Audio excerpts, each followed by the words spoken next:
کہ بلکہ حدیث میں آتا ہے کہ حضور نے ایک مثال سے سمجھایا، فرمایا کہ شخص سفر میں تھا اور اس کے ساتھ اس کی سواری بھی تھی، سواری پر اس کا ساز و سامان بھی تھا۔ تو راستے میں گرمی کی شدت ہوئی، دوپہر کے وقت ایک درخت کے نیچے سواری باندھ کے خود سونے لگا۔ جب اٹھا تو کیا دیکھا، سواری نہیں ہے۔ اس سواری نہیں ہے تو اس کے اوپر ساز و سامان تھا، وہ بھی نہیں ہے، نہ پینے کا پانی نہ کھانے کا کچھ، اور دور دور تک کوئی آبادی بھی نہیں، صحرا کا سفر تھا۔ تو وہ دائیں بائیں بھاگا اور اونٹنی کو ڈھونڈنے لگا، لیکن اونٹنی دستیاب نہیں ہو پائی۔ تو واپس آ کے اس درخت کے نیچے ٹیک لگا کے بیٹھ گیا اور موت کا انتظار کرنے لگا۔ ظاہر ہے یہاں کوئی دوسرا میرے علاوہ ہے نہیں، تنہا ہوں، اور کوئی آبادی نظر آ نہیں رہی، اور پانی بھی سامان بھی اونٹنی پر ہے، نہ سفر کرنے کے قابل، نہ کچھ کھانے پینے کا میسر۔ تو اب ریت کو تو کھا نہیں سکتا، تو اب موت ہی موت ہے۔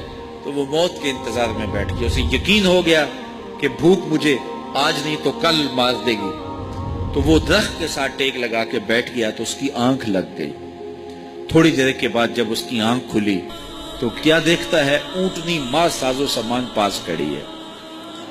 وہ اونٹنی جو اس کی زندگی کی دلیل تھی، جس پر اس کا سامان تھا، پانی تھا، ضروریات تھی، وہ اس کے پاس آ کے کھڑی ہے۔ تو پھر اس کی کیفیت ہوئی، اونٹنی کیا ملی، زندگی مل گئی۔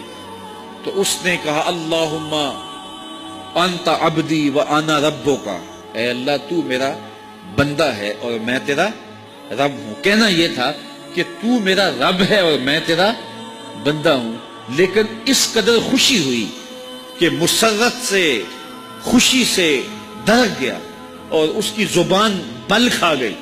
کہنا یہ تھا تو میرا رب اور میں تیرا بندہ، لیکن زبان اس قدر بل کھا گئی، مسرتوں کا ہجوم اتنا تھا۔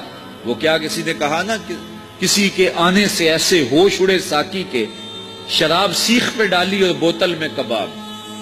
تو اس نے کہا، اللہم انت ربی وانا عبدو کا، یہ کہنا تھا۔ اس نے کہا انت عبدی وانا ربو کا، تو میرا بندہ اور میں تیرا رب۔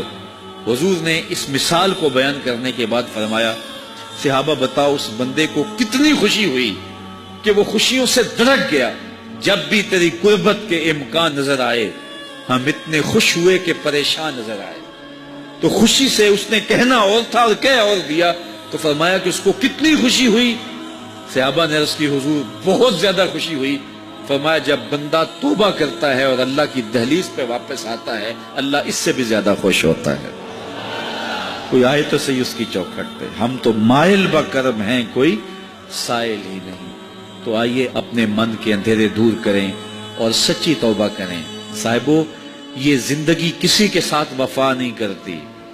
آپ کو اور مجھے یقیناً ہم میں سے کسی کو نہیں پتا کہ ہم کتنی سانسیں باقی زندہ رہنے والے ہیں۔ ماہ و سال کی گنتی ہمارے علم میں نہیں ہے۔ پچھلی زندگی تو ہماری نظر میں ہے کہ اتنے سال گزرے، اتنے بدیوں میں، اتنے نیکیوں میں۔ اپنا حساب کرو، ماضی کا حساب لگاؤ، حاسبو قبل ان تحاسبو، اپنا حساب کرو اس سے قبل کہ تمہارا حساب کیا جائے۔ ایسا نہ ہو کہ جب حساب ہو تو پھر پچھتاوا، ہائے یہ تو سب کچھ لٹ گیا۔ لیکن آج میرے اور آپ کے اختیار میں ہے، ما قبل کو آنسوں سے، سچی توبہ سے دھویا جا سکتا ہے، اور جو زندگی کی سانسیں میسر ہیں، جو گھڑیاں موجود ہیں، ان کو اللہ کی یاد میں گزارنے کا پکا عزم کیا جا سکتا ہے، تاکہ زندگی کو یاد الہی میں بسر کیا جائے، خدا فراموشی کے عذاب سے نکلا جائے، تاکہ خود فراموشی کی تکلیف سے بچیں اور خدا شناسی سے خود شناسی کی منزل پائیں۔ اللہ میری اور آپ کی مغفرت فرمائے اور ہمارے صغائر اور کبائر گناہ معاف کریں۔